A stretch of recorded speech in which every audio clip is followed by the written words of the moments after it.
Hello साथीहरू, हजुरहरू कोरियामा हुनुहुन्छ र गर्मीको बिदामा या अरू कुनै बिदामा घुम्न कहाँ जाने भनेर सोचिरहनु भएको छ भने यो ठाउँ हजुरहरूको लागि पर्फेक्ट हुन सक्छ है। यहाँ भने कोरियामा पहिलाका मान्छेहरू केमा खाना पकाउँथे, के कसरी काम गर्थे, अनि जापान र कोरियाको युद्ध हुँदा के कस्तो भएको थियो, जुन सम्पूर्ण कुराहरू यसभित्र रहेको छ।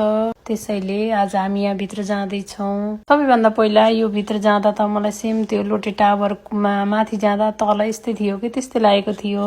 अनि सबैभन्दा पहिला हेऱ्यौँ हामीले यो सिसाभित्र रहेका मान्छेले के गरिरहेका छन् भनेर। कोरियामा पहिलाका मानिसहरूले ढुङ्गाहरू बोक्दा यसरी बोक्ने गर्थे।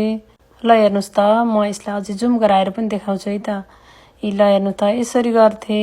रसी लगाएर दुईतिरबाट यसरी तान्ने गर्थे। साथीहरू, यो भिडियो अलि लामो पनि हुन सक्छ, त्यसैले हजुरहरूलाई फुर्सद छ भने टाइम मिलाएर हेर्नु है त। यदि कोरियामा हुनुहुन्छ भने त यहाँ आएर प्रत्यक्ष नै हेर्न सक्नुहुन्छ। अनि कोरियामा नहुनेले यो हेरिरहनु भएको छ भने पनि यहाँ आएर प्रत्यक्ष हेरे जस्तो गरी मैले भिडियो गरेको छु। ल हेर्नु है त। अनि यहाँ भने तलबाट दाउरा राखेर माथिबाट ढुङ्गा यसरी तानिरहेका छन्। यो सिसामा भने यति नै थियो।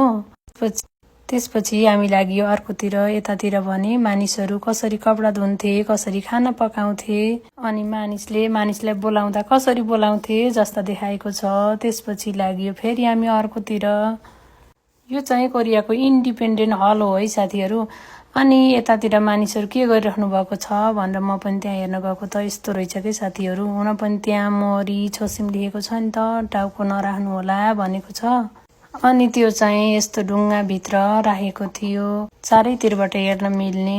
त्यसपछि लाग्यो हामी अर्कोतिर। तर यति साथीहरू, हजुरहरू कोरियामा हुनुहुन्छ भने यहाँ आएर प्रत्यक्ष हेर्नु होला, एकदमै राम्रो छ।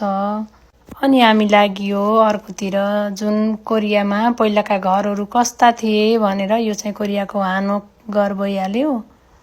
अनि त्यसपछि पहिला कोरियामा पनि यस्तो खालका घर थिए जुन हाम्रो नेपालमा पनि देख्न सकिन्छ। अनि नेपालमा जस्तै पहाडहरू, साना साना घरहरू। ल हेर्नुहोस् त, मानिसहरू बाहिर बसेर केही काम गरिरहेका छन्। त्यसपछि हामी लाग्यो अर्कोतिर। अर्कोतिर के रहेछ भनेको यहाँ पनि मोरी छोसिम लेखेको छ, टाउको होसियार भनेको। भित्र जाँदा त खासै त्यस्तो केही पनि थिएन, त्यही पनि कस्तो आनन्द लाग्ने कि। अनि यहाँ भने ठुला ठुला ढुङ्गाहरू थिए भित्र। अनि त्यहाँ कोरियनले पनि त्यो चित्र हेर्न भनेर त्यहाँ बताउँदै थिए। ल अब चाहिँ युद्धमा के कस्तो भएको थियो त्यो हेर्नतिर लागौँ है त। बाँकी पार्ट 2 मा।